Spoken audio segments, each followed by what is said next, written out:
अभी मैं ऑफिस से निकला ही था कि देखा बाहर बहुत तेज बारिश हो रही थी। मेरा ड्राइवर राघव काफी तेज गाड़ी चला रहा था। रास्ता पूरा सुनसान था और कुछ भी साफ साफ नजर नहीं आ रहा था। आज मुझे काम खत्म करते करते काफी देर हो गई थी। रात के 12 बज चुके थे और मुझे नींद भी आने लग गई थी। मैंने अपनी आंखें बंद ही की थीं कि अचानक राघव ने जोर से ब्रेक लगाया। मैंने कहा, राघव क्या हो गया? ड्राइवर घबराता हुआ बोला, साह, लगता है गाड़ी के नीचे कोई आ गया है। ये बात सुनते ही मेरे होश उड़ गए। मैंने गुस्से से कहा, तुमने किसको मार दिया? उसने कहा, साह, इसमें मेरी कोई गलती नहीं थी। कोई हमारी कार के नीचे जानबूझकर आया है। ये बात सुनकर मुझे उस पर बहुत गुस्सा आ रहा था। तेज बारिश में मजबूरन मुझे गाड़ी से निकलना पड़ा। जब मैंने गाड़ी से निकल कर सामने आकर देखा तो नीचे एक लड़की पड़ी हुई थी। वह करीब 21 साल की होगी। उसने एक जालीदार खूबसूरत सी लाल ड्रेस पहन रखी थी। शायद उसके पैर में चोट आई थी, जिस वजह से वह उठ नहीं पा रही थी। मैं जल्दी से उसके पास गया तो देखा लड़की होश में है, पर नशे में चूर थी।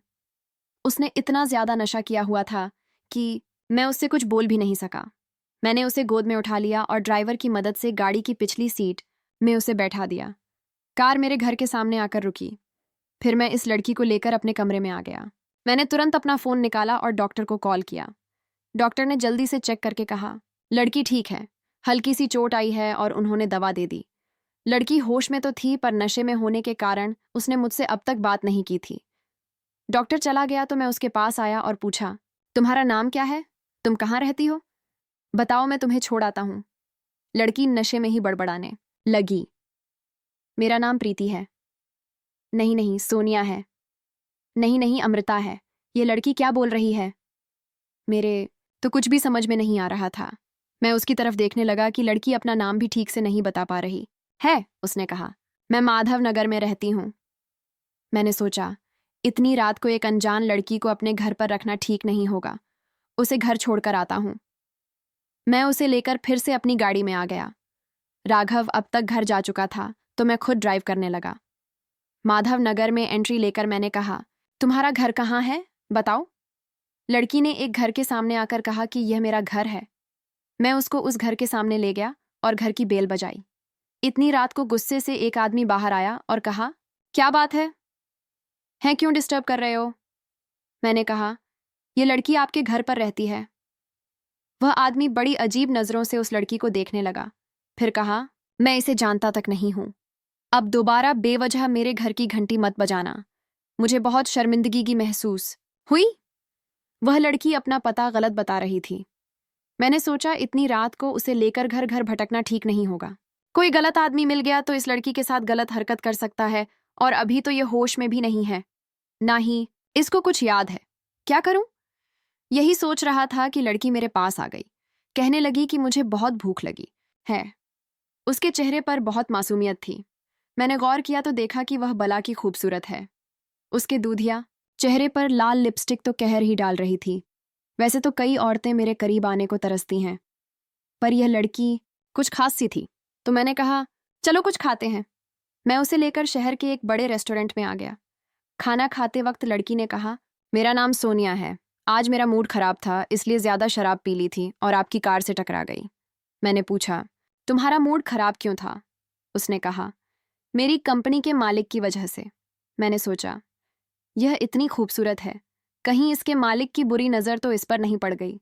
वह चुप और उदास थी, तो मैंने बड़े प्यार से पूछा, क्या हुआ सोनिया, बताओ। उसने कहा, कपूर अंपायर्स में बहुत कोशिशों के बाद मेरी जॉब लगी थी, पर उन्होंने मुझे बेवजह नौकरी से निकाल दिया। ये बात सुनते ही मैं चकित रह गया। मैंने कब इसे नौकरी से निकाला और क्यों? जी हाँ दोस्तों, मैं ही कपूर अंपायर्स का मालिक प्रकाश कपूर हूँ।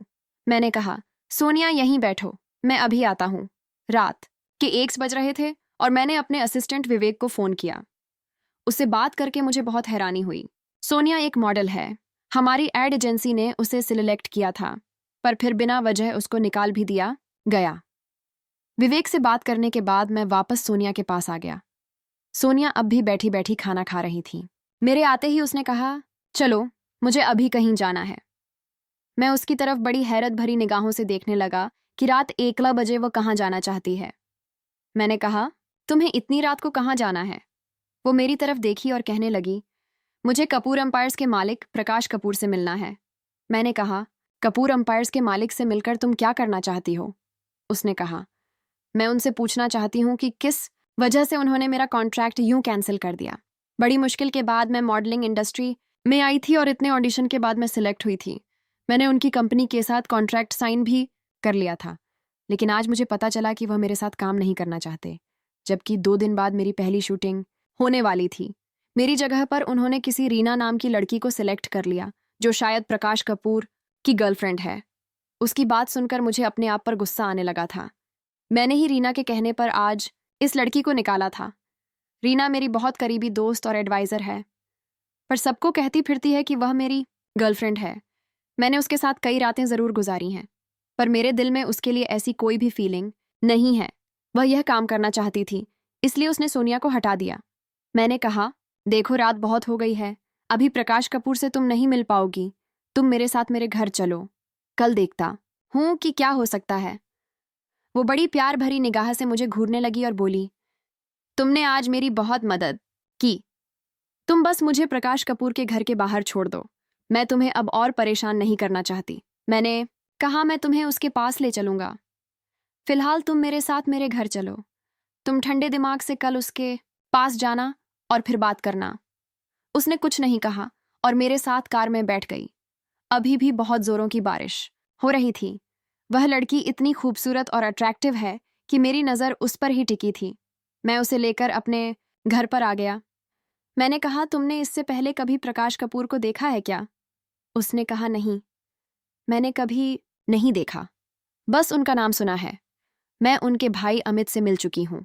उन्होंने खुद ही मुझे सेलेक्ट किया था, लेकिन वह शायद अभी शहर से बाहर गए हुए हैं। इस बात का फायदा उठाकर प्रकाश ने मुझे नौकरी से निकाल दिया। उस लड़की को देखकर मेरे दिल का शैतान जाग रहा था। आज बारिश की इस ठंडी रात में मैं इस नीली आंखों वाली को पाना चाहता था। उसकी खूबसूरती मुझे उसके करीब खींच रही थी। इससे पहले भी कई लड़कियों के साथ मैं रातें गुजार चुका हूँ, पर इस लड़की में कुछ तो अलग बात थी। लेकिन उसके चेहरे की मासूमियत को मैं जबरदस्ती कुचलना नहीं चाहता था। मैं चाहता था कि वह खुद ही मेरी बाहों में आ जाए और मुझसे मोहब्बत करे।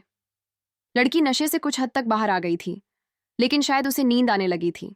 मैं उसे अपने कमरे में लेकर आ गया और उसे अपनी शर्ट दे दी और कहा, इसे पहन लो। उसकी जालीदार लाल ड्रेस भीग चुकी थी। काफी देर से वह गीले कपड़ों में ही थी। उसने मेरी तरफ देखा, फिर वॉशरूम में जाकर कपड़े चेंज कर लिए। अब वह मेरे सामने आकर खड़ी हुई तो वह बस एक शर्ट में थी। मैं उसे सर से पांव तक देख रहा था। लड़की लंबी चौड़ी एकदम मॉडल जैसी फिगर थी। न जाने क्यों मैंने इस लड़की को काम से निकाल दिया था। ये लड़की तो कयामत ला सकती है। उसने मेरे पास आकर कहा, मुझे बहुत तेज नींद आ रही है। मैं उसको पाना चाहता था, इसलिए मैंने कहा, तुम यहीं पर सो जाओ। उसने कहा, फिर तुम कहाँ सोओगे? मैंने कहा, मैं बेड के दूसरी तरफ सोऊंगा। वो बड़ी अजीब निगाह से मुझे देखने लगी और मन ही मन कुछ सोचने लगी थी। मैंने कहा, घबराओ मत, मैं उधर सो जाऊंगा। वो कुछ सोचकर चादर ओढ़कर बेड पर ही लेट गई। मेरी नज़र उसकी ओर से हट ही नहीं रही थी। मैंने उसके पास आकर कहा, सोनिया, तुम बहुत खूबसूरत हो। उसने कहा, खूबसूरती से कुछ नहीं होता। मैं सक्सेसफुल नहीं हूं। ना जाने क्या क्या सपने देखकर इस शहर में आई थी, और आज देखो मेरे पास कुछ भी नहीं है। मैंने कहा, मैं एक बहुत लकी इंसान हूं। तुम चाहती हो तुम कुछ बन जाओ, कामयाब हो जाओ, तो मेरे पास इसके लिए एक अच्छा तरीका है। वह बहुत मासूमियत से मुझे देखने लगी और बोली, क्या करना होगा मुझे?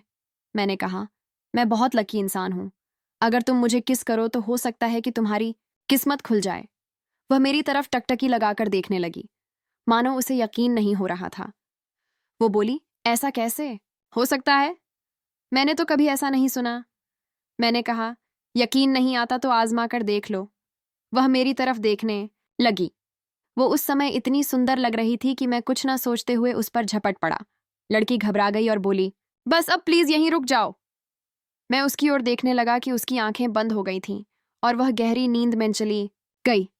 मेरे सामने एक अप्सरा सी खूबसूरत लड़की लेटी हुई थी और वह बहुत गहरी नींद में सो रही थी। मेरी प्यास अधूरी ही रह गई थी, लेकिन मैंने सोचा कि मैं जब तक इसे पा नहीं लेता मेरी कलेजे को ठंडक नहीं पहुंचेगी, और यही सोचकर मैं उसके जिस्म से कपड़े खोल खोल कर अलग करने लगा, लेकिन तभी मेरी नज़र उसके सीने पर पड़ी तो मेरे पैरों तले ज़मीन निकल गई। मैं बिल्कुल पसीने पसीने हो गया और मेरे आंखों से आंसू आ गए। मैं हर हाल में इस लड़की को पाना चाहता था, लेकिन एक पल में ही वह लड़की मुझे अपने आप से दूर जाती नजर आई। मजबूरन मैंने उसे उसी हाल में छोड़ दिया। फिर क्या था, मुझे भी नींद आ गई और मैं भी सो गया। सुबह 5-6 बजे जब मेरी नींद खुली तो मेरी नज़र फिर से सोनिया पर चली गई। उसके चेहरे की मासूमियत मेरे दिल को छू रही थी और अचानक ही उसकी भी नींद खुल गई। नींद खुलते ही एक पल के लिए वह घबरा गई। उसने मुझे देखा, फिर अपने जिस्म को देखा। उसके जिस्म में कपड़े नहीं थे। वह जल्दी से उठी और मेरी दी हुई शर्ट पहन ली। उसके बाद जल्दी से उठकर वह बाथरूम चली गई और अपने जालीदार कपड़े पहनकर फिर से वापस आ गई। बाहर आकर वह मेरी ओर बड़े गुस्से से देखने लगी और बोली, सच सच बताओ तुमने मेरे साथ रात में क्या किया? मैं उठकर बैठा। मैंने उससे कहा, मैंने तुम्हारे साथ कुछ नहीं किया। उसने कहा, फिर मैं ऐसे हाल में कैसे आई? मैंने तुम्हें अच्छी तरीके से पहचान लिया है। ऐसी हरकत तुम ही कर सकते हो।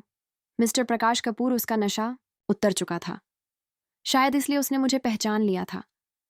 एक पल के लिए तो मेरी बोलती बंद हो गई और मैं चुपचाप उसकी ओर देखने लगा। वह लड़की अपना पर्स लेकर जाने लगी थी कि मैंने उसका हाथ पकड़ लिया और कहाँ जा रही हो? रुक जाओ। उसने मेरा हाथ झटक दिया और कहा, मैं तुमसे नफरत करती हूँ। मेरे दिल में कोई और है। मैंने कल रात उसके सीने पर एक लॉकेट देखा था जिसमें उसकी और मेरे भाई अमित की तस्वीर थी। मेरा भाई पिछले 1 महीने से काफी खुश नजर आ रहा था। अभी शहर जाने से पहले उसने मुझसे कहा था कि भैया मैं काम से वापस आकर तुम्हें एक बहुत बड़ी खुशखबरी दूंगा। मैंने कहा, कोई लड़की का चक्कर है क्या? तो वह शर्माने लगा और बोला, भैया मैं उससे आपको जरूर जरूर मिलवाऊंगा। हमारे आसपास हजारों लड़कियां मंडराती रहती हैं, पर अब तक मैं अपने लिए कोई खास नहीं चुन पाया। मेरे छोटे भाई अमित को उसकी पसंद की लड़की भी मिल गई है। लगता है वह यहाँ सीरियस है। लेकिन कल रात को जो कुछ भी हुआ, जिस तरह से सोनिया मेरी कार के सामने आकर टकराई, ये कोई इत्तेफाक तो नहीं हो सकता। शायद किस्मत हम दोनों को मिलाना चाहती है। मेरा दिल सोनिया पर आ गया था और मैं उसे किसी भी हाल में अमित का नहीं होने दे सकता था, भले ही वह मेरा भाई है। सोनिया मेरी जिंदगी है। सोनिया सिर्फ मेरी है। मैंने कहा, सोनिया मैं तुम्हें पसंद करने लगा हूं। तुम्हें वापस से कॉन्ट्रैक्ट मिल जाएगा। तुम्हारे करियर को मैं 4 चांद लगा दूंगा। बस तुम मेरी हो जाओ। उसने कहा, मुझे तुम्हारी दया नहीं चाहिए। मैंने अपने बलबूते पर ही ये कॉन्ट्रैक्ट हासिल किया था और मैं तुम्हें बहुत अच्छे से जानती हूँ। तुम्हें बस लड़कियों का इस्तेमाल करना आता है। और इतना कहकर वह जाने लगी। मैंने उसका हाथ पकड़ लिया। वह अपने आप को छुड़ाने लगी। मैंने कहा, सोनिया मेरा यकीन करो, मैं तुमसे प्यार करने लगा हूँ। कल जो कुछ भी हुआ वह इत्तेफाक नहीं हो सकता। तुम्हारे साथ कल वक्त बिताकर मुझे एहसास हो चुका है कि मैं तुमसे बहुत प्यार करता हूँ। तुम मुझसे शादी कर लो। मैं तुम्हें जिंदगी की सारी खुशियां दूंगा। वह मेरी तरफ ऐसे टकटकी लगाकर देख रही थी जैसे उसे कुछ भी समझ नहीं आ रहा था। मैंने कहा, प्लीज सोनिया। उसने कहा, मैं मन ही मन अमित को पसंद करने लगी हूँ और शायद वह भी मुझे पसंद करता है, हालांकि मैं उसके दिल की बात नहीं जानती। मैंने कहा, अमित किसी और लड़की को पसंद करता है, तुम्हें नहीं। यह सुनकर उसे झटका लगा। वह मुझे कहने लगी, तुम्हें कैसे पता? तो मैंने उससे कहा कि उसने मुझे खुद बताया है, लेकिन मैं तुम्हें बहुत पसंद करता हूं। सोनिया अब चुपचाप मेरे सामने खड़ी थी। मैं अपने आप को रोक ना सका और उसके करीब गया और उसके होठों को चूमने लगा। धीरे धीरे वह भी मदहोश होने लगी और मेरे सीने से लिपट गई। उसने कहा, तो तुम मुझे धोखा तो नहीं दोगे ना? मैंने कहा, नहीं, कभी नहीं। और अब मैं तुम्हें शादी के बाद ही हाथ लगाऊंगा, ये मेरा वादा है। मैंने अपने असिस्टेंट को फोन किया और आज के आज उससे शादी कर ली, क्योंकि मैं उसे खोना नहीं चाहता था। मेरा भाई जब काम से वापस आया तो मैंने उसे सोनिया से मिलवाया। अमित का चेहरा बिल्कुल उतर गया था। उसे तो मानो यकीन ही नहीं हो रहा था कि जिस लड़की को वह चाहता है वह उसकी भाभी बन चुकी है। मैंने अमित से कहा कि मैं सोनिया से मन ही मन बहुत पहले से प्यार करने लगा था, लेकिन फिर मैंने उसका इम्तिहान लिया जिसमें वह पास हो गई, इसलिए मैंने उससे शादी कर ली। अमित ने कुछ नहीं कहा। उसने सोनिया को ही अपनी भाभी के रूप में स्वीकार कर लिया। उन दोनों को कभी यह पता नहीं चला कि उन दोनों के प्यार को मैंने ही अलग कर दिया था। न जाने सोनिया के अंदर ऐसी क्या खूबी थी कि मैं उसके पीछे यूं दीवाना हो गया था और इस दीवानेपन में उसे हासिल कर लिया। सोनिया एक अच्छी पत्नी साबित हुई और मेरी जिंदगी में खुशियां भर दी।